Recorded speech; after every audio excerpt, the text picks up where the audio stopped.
this is TN bringing you another video, this time about a Firebird wizard.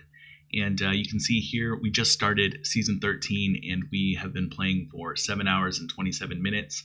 We just got our GR70 done not too long ago. And I wanted to talk about the Firebirds build because that's what you get for the season's journey. And let's just hop right into it. Let's hop into the skills here. So it's a Firebirds build, so you need 3 different sources of fire damage, and I'll explain why later. But our 3 sources of fire damage are Arcane Torrent Flame Ward, Meteor Shower, and Magic Weapon Ignite.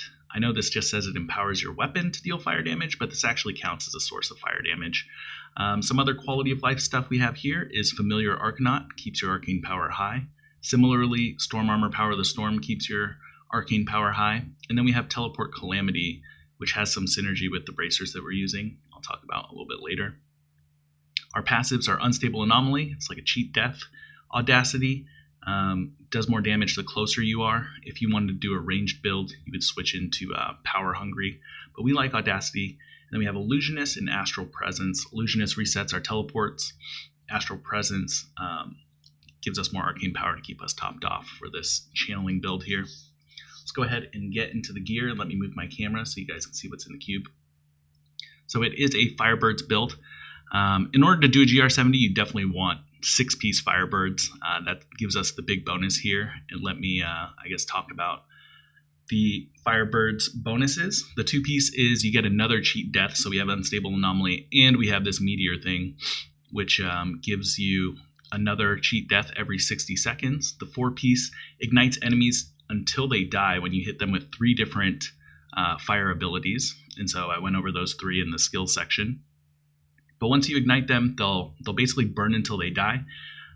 They have to stay within 2 screens of you though, so that's just something to keep track of as you're playing. You know, you can't just ignite them and go run off and go to the next level or something like that and they'll die. It doesn't really work like that. They have to stay within a couple screens. The 6-piece bonus is what really makes it OP, is you get 200% increased damage and you get 3% damage reduction for every enemy around you that's ignited. And if you happen to ignite an elite, you already go all the way up to the max 20 stacks, which, you know, is a ton of damage. It's, you know, 4,000% damage and it's 60% damage reduction. It's really nice. Kind of allows you to do higher level content even when you're low Paragon like I am. And so the playstyle kind of revolves around the igniting of elites, igniting of enemies, and then just kind of dancing around. So let me go over the gear here. We're using 6-piece Firebirds and 2-piece Traveler's Pledge, Compass Rose, the Endless Walk set. And this gives us damage reduction when we're moving and more damage when we're standing still. So it's a buff that you kind of want to play around as you're playing here. Our bracers are Ancient Parthenon Defenders. These are used to give us damage reduction when stuff around us is stunned. That Teleport Calamity, that's what gives us more damage reduction in a pinch. And, you know, when we take damage, our teleport will reset because of Illusionist, and then we can teleport again. I'm using Witching Hour. You can use whatever belt here. This one just has crit damage multiplier, which we like. Halo of Carini, this synergizes with our Power of the Storm, giving us more damage reduction as long as we hit an enemy with our Storm Armor that's more than 15 yards away. So, you know, sometimes we'll back out, get that Halo of Carini, and then jump back in for our Audacity passive. Our weapon is Aetherwalker. At the time, I don't think we actually were using this. We were using maybe Fragment of Destiny or some random weapon. But this helps with our teleport cooldown. And I would actually, now that I'm using this weapon, I would actually switch to like the Blur passive instead of Illusionist. So some alternatives there, right? If you didn't want to use Illusionist because you have the Aetherwalker, you know, kind of whatever you have in the beginning of the season is what you're going to go with.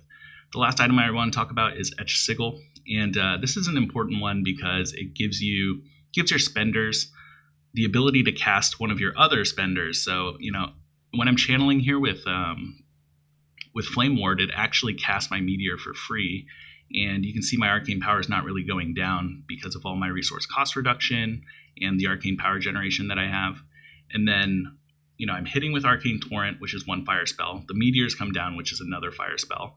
And then I'm igniting them with my Magic Weapon, which counts as the 3rd fire spell. So just 1 spell takes care of all 3 of the Firebirds sources, and it's really nice quality of life.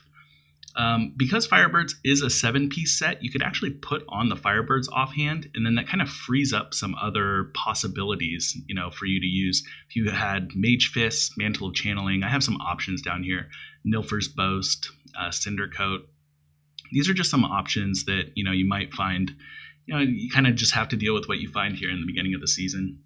Let me go over the cube real quick. This is a 2-handed weapon. It's the Grand Vizier.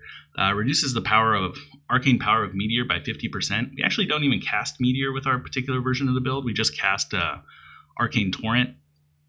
So the thing that matters here is the Meteor damage by 400%, which actually multiplies with all of your other sources of Meteor damage, like Nilfer's Boast here, that increases it by 600% when you're just hitting trash. But if you're hitting like a Rift Guardian or something, 3 or fewer enemies, it increases it by 900%, which is a ton.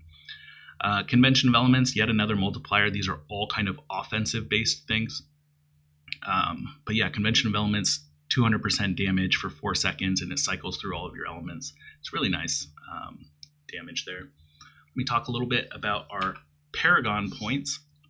And so you want movement speed up to 25%. I don't have movement speed on like my Compass Rose or on my boots, so I have to put all 25 here, and then I'll put a whole bunch in, all the rest into int basically.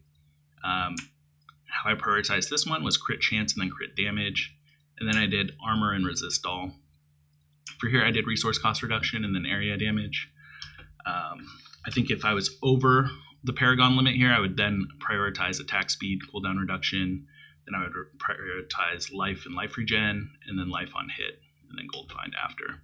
I'll do a more advanced video later when we do kind of higher GRs later in the season, but I just wanted to kind of introduce this build, as you level up in Season 13 and you wanted to clear your GR 70, maybe unlock Primal Ancients. This is kind of the build that we've used in the beginning here. Deal with what you find. I think my legendary gems right now, at the time we cleared it, was a 25 powerful and a 24 Bana that trapped, and we still have our level 1 Taeguk here. But, some alternatives, maybe if you haven't found those gems, you can do like Wildebeest Gizzard, Esoteric Alteration. You can do the Zaystone of Vengeance route and try and do a more ranged build instead of the Audacity in your face build. And yeah, this just kind of goes over some of our alternatives for like speed farming. We put on Nemesis Bracers. I think for our clear, we actually used the Halo of our Lease Ring, which casts a Frost Nova when you have Ice Armor equipped. So I would switch to Ice Armor Crystallize and then put on the Halo of our Lease for that. And, if you want to do a melee version of the build, we do have some stuff here. So I had like Orb of Infinite Depth on, and I think we had these 2 items which synergized with Spectral Blade. And so we had a really fast Spectral Blade and like Explosive Blast. It was really an up-close, in-your-face version of the build as opposed to this more ranged version of the build. But yeah, I think you guys get the idea.